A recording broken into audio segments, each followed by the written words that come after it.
ಅವರೆಲ್ಲ ಅಯೋಧ್ಯೆಗೆ ಪ್ರಭು ಶ್ರೀರಾಮನ ದರ್ಶನ ಪಡೆದು ಮರಳಿ ತಮ್ಮೂರಿಗೆ ವಾಪಸ್ ಆಗ್ತಾ ಇದ್ದಂತ ಸಂದರ್ಭ. ಶ್ರೀರಾಮನ ಭಜನೆ ಮಾಡುತ್ತಾ ಧನ್ಯತಾ ಭಾವದೊಂದಿಗೆ ನೆಮ್ಮದಿಯಾಗಿ ಪ್ರಯಾಣಿಸ್ತಾ ಇದ್ರು.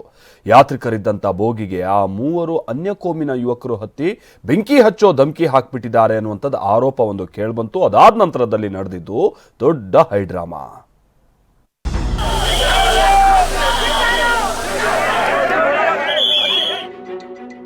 ಅಯೋಧ್ಯೆಯಿಂದ ಮರಳುತ್ತಿದ್ದ ಟ್ರೈನ್ ಹತ್ತಿ ಯುವಕರ ಧಮಕಿ. ಯಾತ್ರಿಕರ ಬೋಗಿಗೆ ಬೆಂಕಿ ಹಚ್ಚೋದಾಗಿ ಪುಂಡರ ಬೆದರಿಕೆ. ಅಯೋಧ್ಯೆ ಪ್ರಭು ಶ್ರೀರಾಮನ ದರ್ಶನ ಪಡೆದು ಸುಮಾರು 1400ಕ್ಕೂ ಹೆಚ್ಚು ಯಾತ್ರಿಕರು ಮೈಸೂರು ಅಯೋಧ್ಯೆಧಾಮ್ ಟ್ರೈನ್ನಲ್ಲಿ ತಮ್ಮೂರಿಗೆ ಮರಳುತ್ತಿದ್ರು. ಮಾರ್ಗ ಮಧ್ಯೆ ವಿಜಯನಗರ ಜಿಲ್ಲೆ ಹೊಸಪೇಟೆ ನಿಲ್ದಾಣದಲ್ಲಿ ಟ್ರೈನ್ ನಿಂತಾಗ ಅನ್ಯಕೋಮಿನ ಮೂವರು ಯುವಕರು ಬೋಗಿ ನಂಬರ್ 2 ಅಯೋಧ್ಯೆ ಯಾತ್ರಿಕರಿಗೆ ಮೀಸಲಿರುವ ಬೋಗಿಯನ್ನ ಹತ್ತಲು ಮುಂದಾಗಿದ್ದಾರಂತೆ.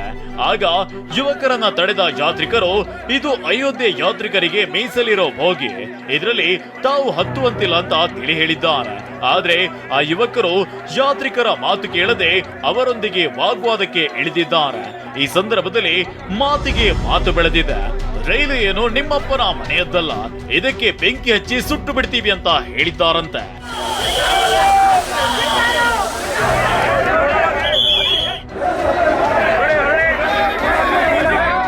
ಇನ್ನು ಈ ವಿಷಯ ಎಲ್ಲೆಡೆ ಹರಡುತ್ತಿದ್ದಂತೆ ಹೊಸಪೇಟೆಯ ಸ್ಥಳೀಯ ಹಿಂದೂ ಕಾರ್ಯಕರ್ತರು, ಬಜರಂಗದಳ ಕಾರ್ಯಕರ್ತರು ರೈಲ್ವೆ ನಿಲ್ದಾಣಕ್ಕೆ ಆಗಮಿಸಿ ಹಿಂದೂ ಧ್ವಜಗಳನ್ನ ಹಿಡಿದು ಪ್ರತಿಭಟನೆ ಮಾಡಿದ್ದಾರೆ.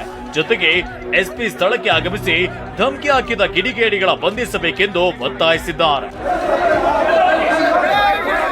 ವಿನಾಯಕ್ ಬಡಗೇರ, TV9 ಬಳ್ಳಾರಿ.